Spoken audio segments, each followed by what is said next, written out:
On March 2nd, Tommaso Cioni walked out in public for the first time in nearly a month. He was arm in arm with Nancy Guthrie and Savannah Guthrie, making his way to the memorial outside Nancy's home.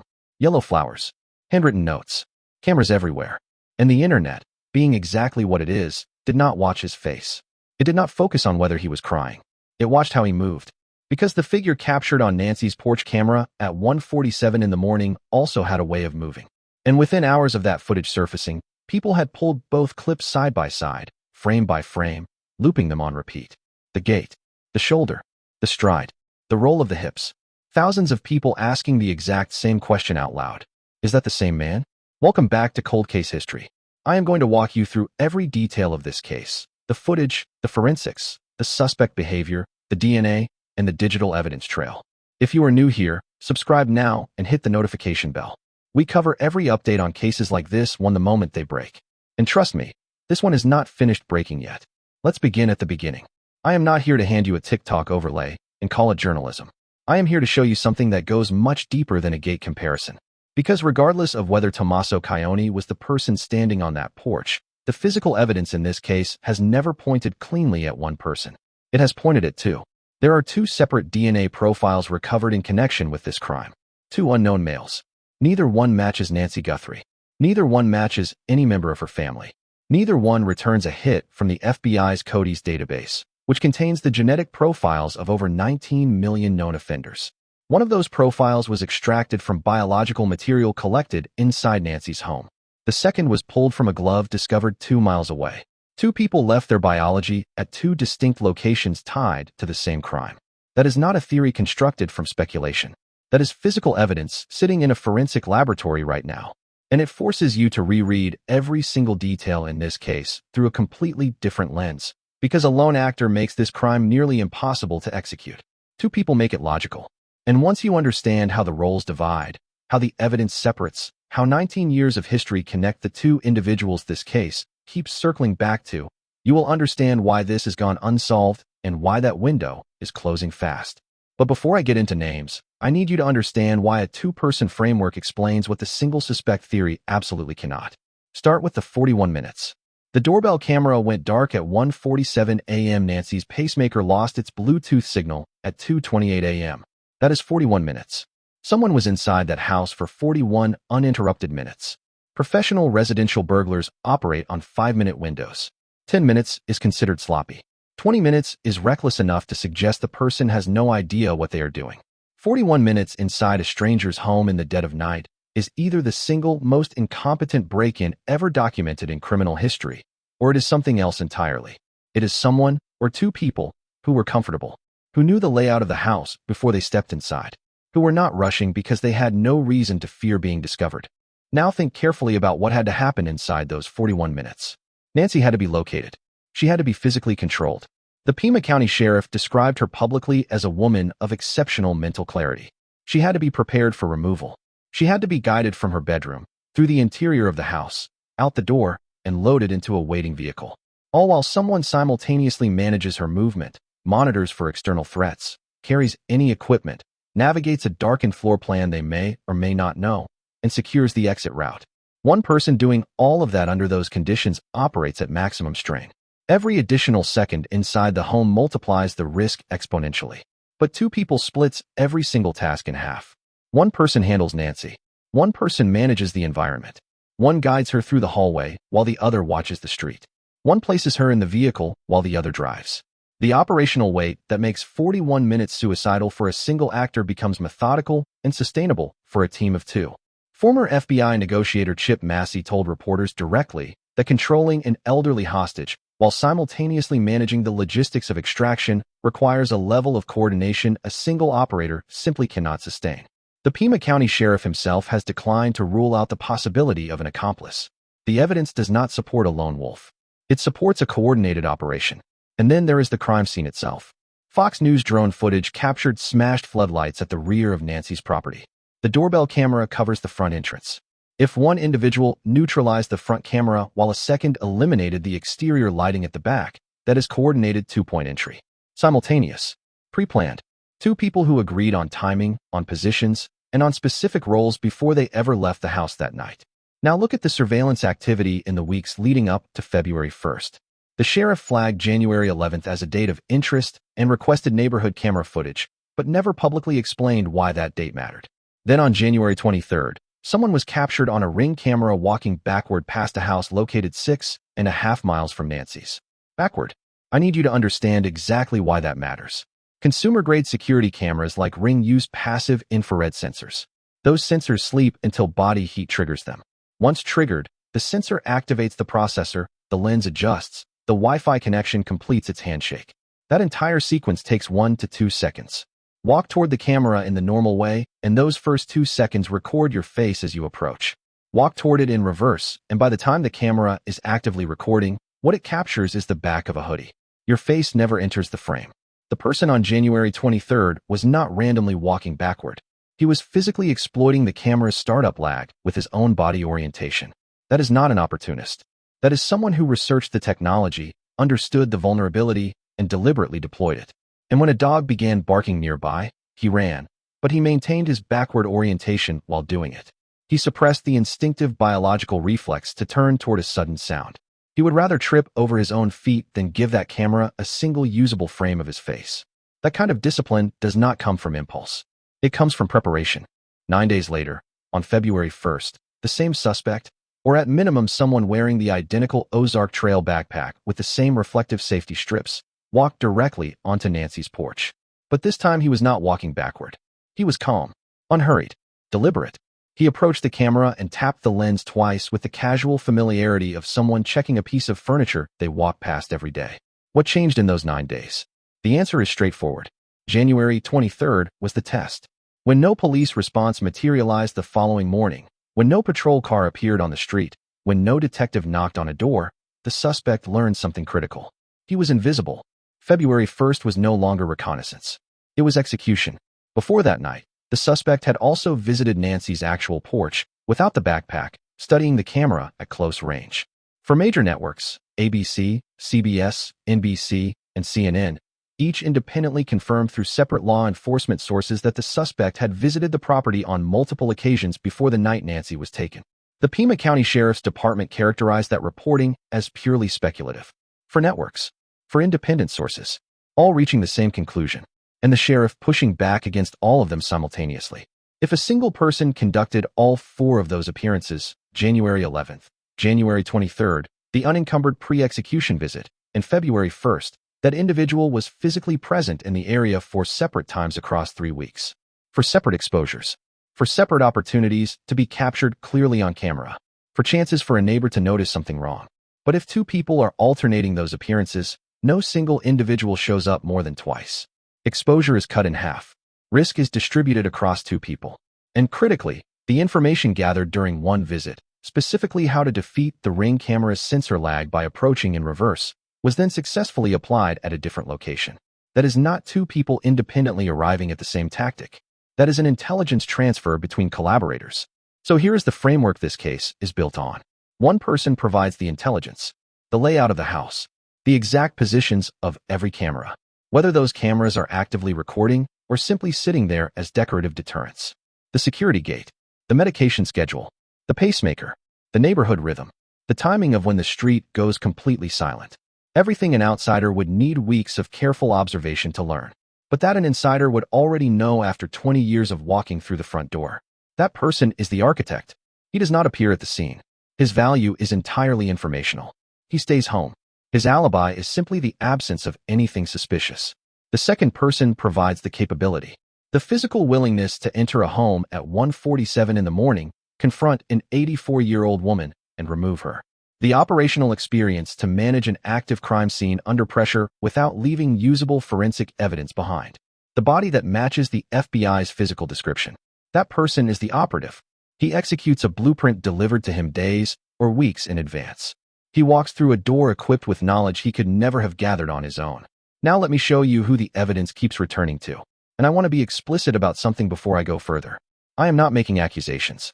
I am walking you through what is already documented in public records and letting you observe the pattern yourself.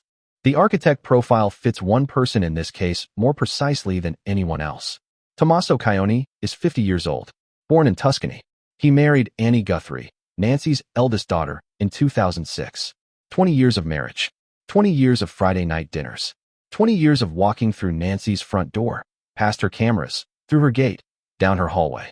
He teaches AP biology at a charter school in Tucson. He plays bass guitar in a local band. And he is the last confirmed person to have seen Nancy Guthrie alive. On the evening of January 31st, Tommaso drove Nancy home after dinner at his house. The sheriff confirmed to the New York Times that he walked her to her door at approximately 9:50 p.m. He says he watched until she was safely inside. Then he drove the 4 miles home. 10 minutes on empty desert roads. 3 hours and 57 minutes later, the camera died.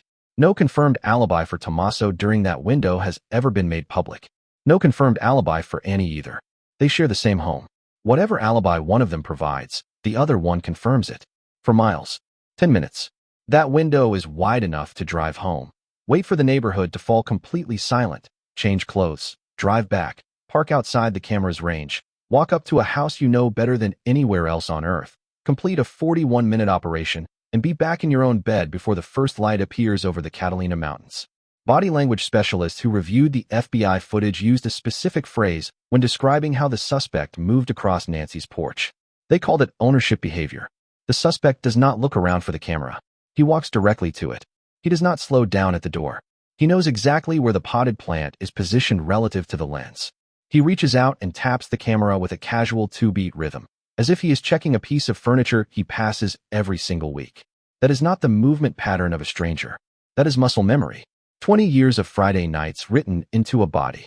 Consider what the person who designed this operation would have needed to know in advance. The cameras, and not simply where they were placed, but whether they were actually recording anything. Nancy's Nest system did not carry an active cloud subscription. The cameras could detect motion and push alerts to a phone, but they were not storing continuous footage anywhere. The FBI had to work directly with Google to recover residual data from back-end servers. The only people who would know those cameras were functionally decorative are the people who spent regular time inside that house. The people who helped Nancy navigate her technology.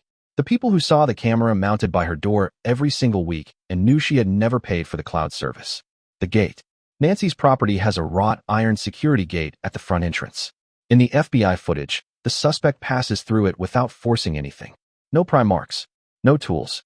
Either Nancy had left it unlatched, entirely possible for an 84-year-old woman who has felt completely safe in the same home for 4 decades, or someone had ensured it would be open. Someone who was standing at that exact gate approximately 4 hours earlier, saying goodnight. The medication. Nancy's essential prescriptions were sitting on the kitchen counter. The sheriff confirmed they were managing conditions that could become life-threatening without consistent daily dosing. 41 minutes inside the house. Nobody touched them. If this was a ransom operation driven by a financial motive, those medications are the single most valuable object in the house. A dead hostage cannot generate a payout. Leaving the pills behind means either the person who took Nancy was catastrophically ignorant about the medical needs of an 84-year-old woman with a pacemaker, or they already knew she was not going to need them, because keeping her alive long enough to collect a ransom was never part of the actual plan. The timing. Nancy was taken on the precise weekend Savannah Guthrie was scheduled to travel internationally for NBC's Winter Olympics coverage. Olympic broadcast assignments are locked in months ahead of the event. If you wanted to target Nancy during a window when her most visible and most powerful family member would be on the other side of the planet, who would know that travel schedule? Someone who heard it mentioned over dinner. A family member. His profession matters here too. AP biology is college-level molecular science. Genetics. Biochemistry. Cellular biology.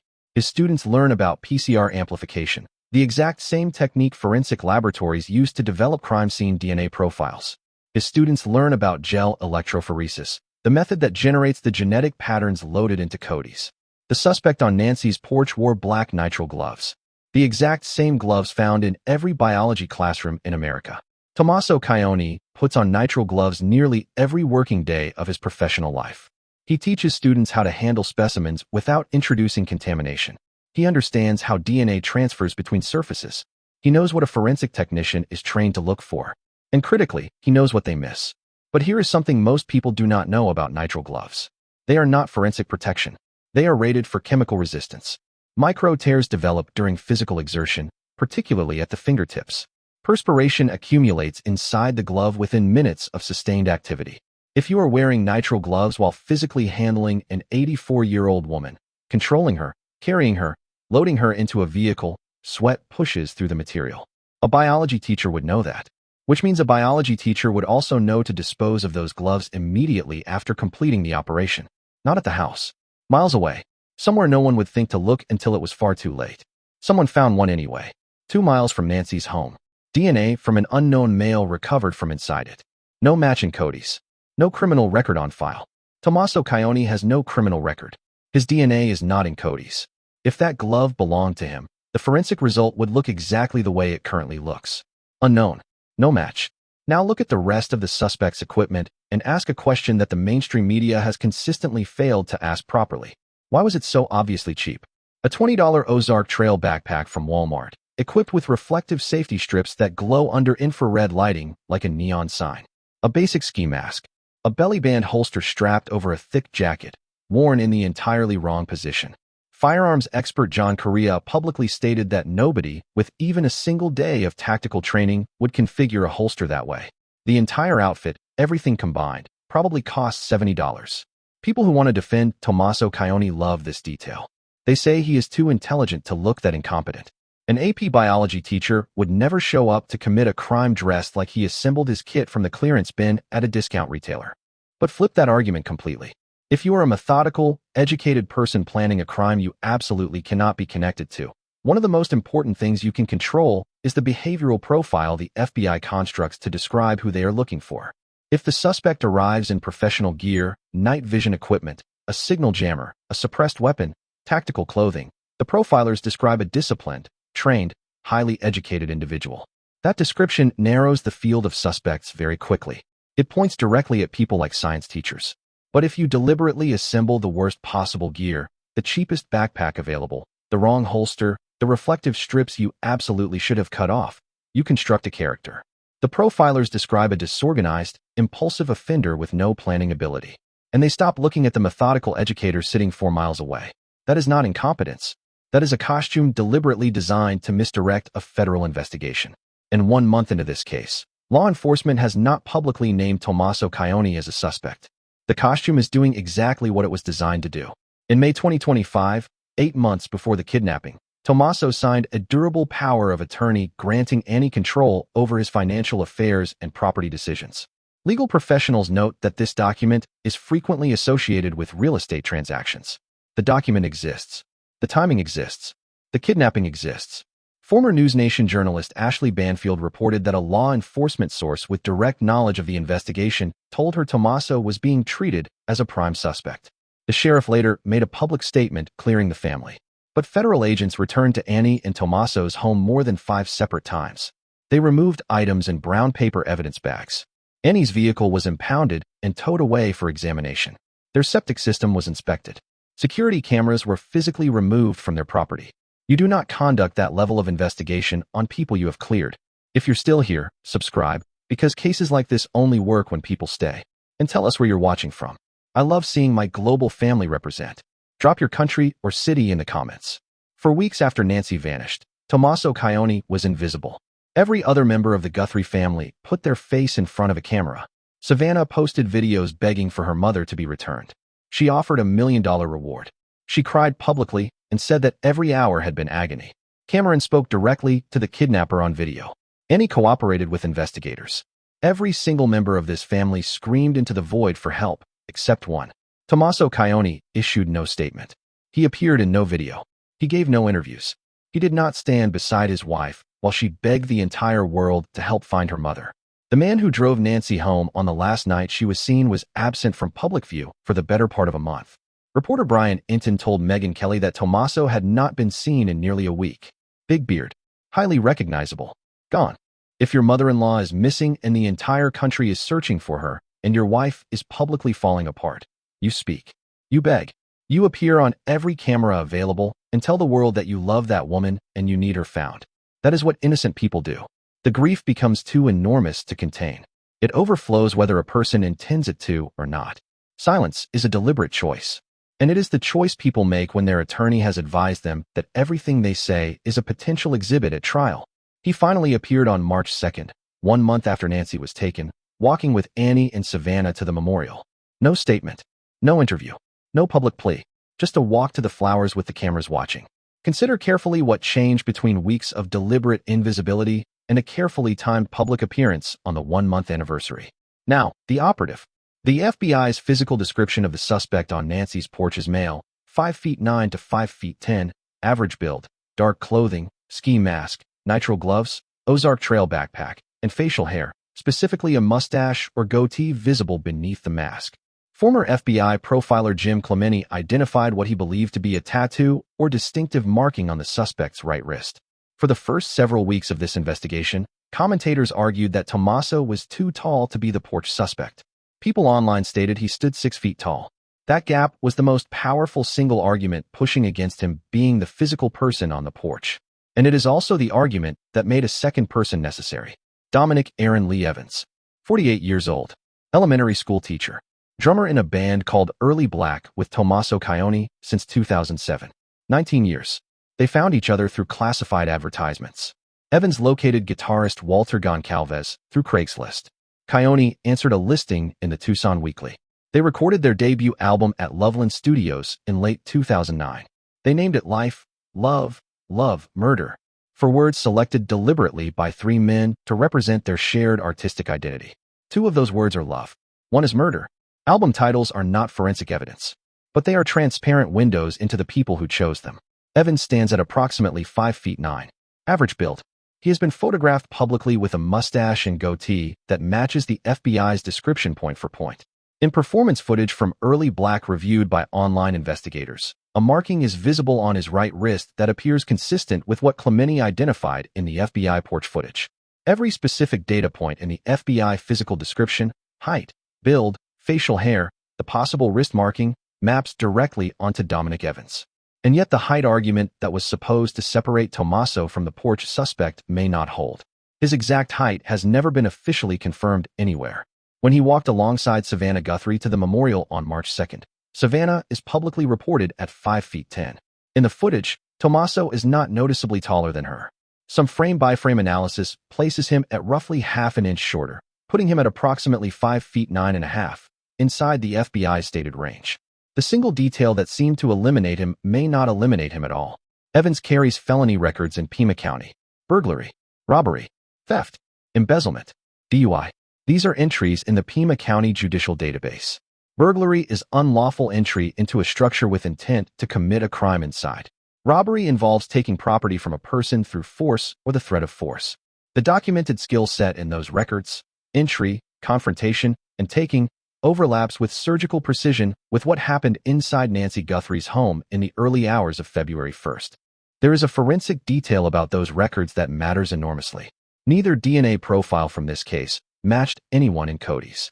For a person with no prior arrests, a no match simply means they have never been booked for a qualifying offense. But for someone carrying multiple felony convictions in Pima County, the absence from Cody's demands explanation. Arizona's DNA collection statutes have evolved considerably over time. If Evans' convictions predate the mandatory collection protocols for his specific offense categories, or if his case is resolved through plea arrangements that did not require DNA submission, he could carry multiple felony entries in the court system while remaining completely invisible to Cody's. A documented criminal history and no DNA in the national database. That combination is the forensic equivalent of a ghost. Evans told the New York Times he met Nancy once, at an Easter egg hunt in 2011. He said he learned about her disappearance through Instagram and reached out to Tommaso privately to offer support. Think about that sequence carefully. A national kidnapping case breaks. Your bandmate's mother-in-law is the victim, and your first move is to contact the man sitting at the absolute center of the storm through a private message channel. That is either a friend reaching out in genuine distress, or it is the opening move of a post-operational protocol, a status check disguised as sympathy. The question is not whether the message was sent. Evans volunteered that information himself. The question is what investigators found when they examined the metadata. The timing, the frequency, whether the communication patterns between Evans and Cioni shifted meaningfully as February 1st approached. Evans stated he spoke to investigators for 40 minutes and has not heard from them since. 40 minutes is a preliminary conversation, not a forensic investigation. The fact that law enforcement has not returned to him could mean they moved on entirely. Or it could mean they no longer need his voluntary cooperation because the evidence being constructed around him, cell tower records, purchase histories, vehicle tracking data, genetic genealogy matching, does not require him to sit in a room and answer questions. The sheriff did not clear Evans. He publicly cleared the family, meaning siblings and spouses. Evans is neither. He is a bandmate of 19 years. Evans lives in the Tucson Marana area, minutes from the Catalina Foothills neighborhood.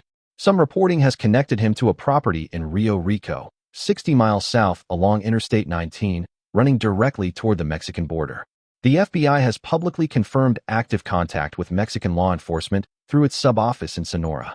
The ransom demand deserves a second look through the lens of a two-person operation. $6 million in Bitcoin. Why 6? Not 5 million, not 10 million. Not a round number a stranger pulls from imagination. 6 million is precise. It says I know what Savannah Guthrie earns. I understand the difference between her total net worth and what she could realistically access in liquid form. A stranger demands 50 million because strangers have no information. An insider lands on 6 million because an insider has been sitting at the same dinner table for 2 decades listening to family conversations about money. The Bitcoin wallet has been completely inactive since the moment it was established. The FBI transferred a small test amount as a forensic trap. Zero movement. Nobody has approached it. If the motive here was genuinely financial, someone would have accessed those funds. The silence of that wallet confirms what the medication left sitting on the kitchen counter already established. The ransom was never intended to be collected. It was a prop, a narrative device designed to direct investigators toward a financial motive while the actual motive sat untouched 4 miles away. One of the ransom communications used the phrase main individual. That is organizational language. That phrasing has no meaning without subordinates beneath it. You do not refer to yourself as the main individual unless there are secondary individuals operating in support of you. 2 words in a ransom communication that accidentally revealed the entire operational structure. 19 years of creative partnership produces something that goes beyond friendship. A drummer who has spent 19 years reading a bassist's body language does not require explicit instructions. He anticipates. He responds to shifts before they are verbalized. He knows when the tempo is about to change because he has absorbed the other person's rhythms into his own nervous system. That synchronization does not remain confined to a rehearsal room. It becomes the foundation for coordinated action in any context. Now, the vehicle. This may be the detail that ultimately breaks this case open. A couple named Elias and Danielle Strategakis live approximately 2.5 miles from Nancy's home on a road called Camino Royale. It is a residential back road that bypasses every major intersection between the Guthrie neighborhood and the main arterial routes out of the area. The kind of road someone leaving a crime scene at 2:30 in the morning would select instinctively. Their Ring camera recorded 12 vehicles passing between midnight and 6 a.m. on February 1st. One appeared at 2:36 a.m. Nancy's pacemaker disconnected at 2:28. NBC correspondent Liz Kreutz drove the route from Nancy's house to that camera. 6 minutes. 2:28 plus 6 minutes of driving equals 2:34. The vehicle appears at 2:36. 2 minutes of margin. The gap you would expect if the driver paused at the end of Nancy's street, checked the mirrors, removed a mask, confirmed the road was completely clear, and then pulled out onto Camino Royale. Retired NYPD Detective Pat Brosnan assessed the vehicle as consistent with a Kia Soul. The sheriff confirmed to NBC that the timing aligns with the abduction window and that the vehicle is part of the active investigation. The critical detail is that the Strategakis' residence falls outside the 2-mile canvas radius. No law enforcement officer ever knocked on their door. They came forward entirely on their own initiative after watching news coverage. They reviewed their own footage and brought it directly to investigators. The question that raises is how many other residential cameras positioned between 2 and 5 miles from Nancy's home captured footage that was never requested because the initial canvas radius stopped too soon. The direction that vehicle was traveling matters enormously. South points toward Interstate 19 and Rio Rico, 60 miles from the border. West points toward Tucson, Marana, where Evans lives. North points toward Oro Valley, where Tommaso teaches. Each direction tells a completely different story. Each story points at a different person. The FBI has that footage. The FBI knows which direction. They have not said. Former Nassau County Lieutenant Michael Gould told the Mirror that Nancy's remains will likely be located within 2 to 5 miles of her home. That is not speculation. That is statistical analysis built from decades of abduction case data. If the vehicle captured at 2:36 a.m. traveled within that radius and stopped at a wash, a trailhead, or an abandoned property, the place it stopped is the place where Nancy is. The DNA is being processed right now. A private laboratory in Florida is working through the mixed biological sample recovered from inside the house. The glove profile may resolve first because it appears to be a cleaner, less complex sample. When both profiles are complete, they will enter genealogy databases. A partial match to a distant relative anywhere in a public database is all investigators need. Two profiles means two independent family trees. Two completely separate chances to find a genetic connection. Savannah Guthrie has announced a $1 million family reward. Anonymous tips are accepted, but the DNA does not require anyone to come forward voluntarily. The cell tower data does not need anyone's cooperation. 10,000 hours of surveillance footage does not need a confession. The evidence is processing. The net is tightening. Every two-person operation has a fracture point. The moment when one partner silently calculates whether sacrificing the other one is survivable. In a two-person operation, whoever speaks first receives the cooperation agreement. Whoever speaks second receives the full weight of prosecution.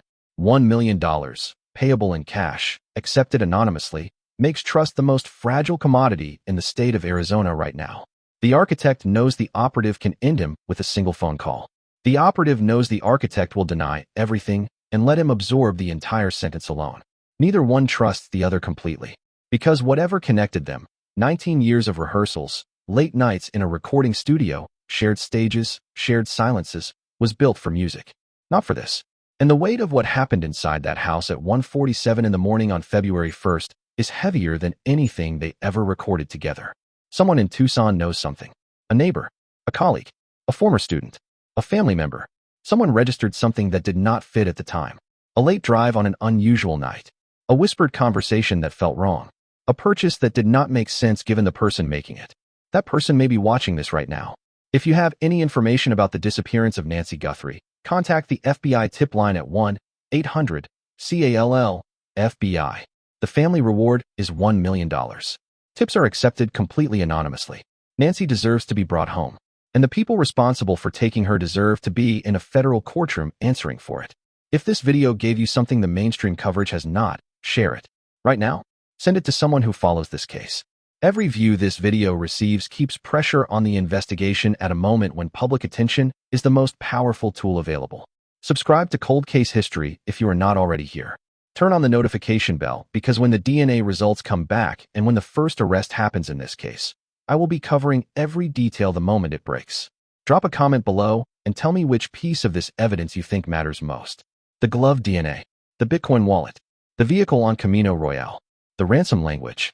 Tell me what stands out to you, because this case is not over, and the next update could come at any moment.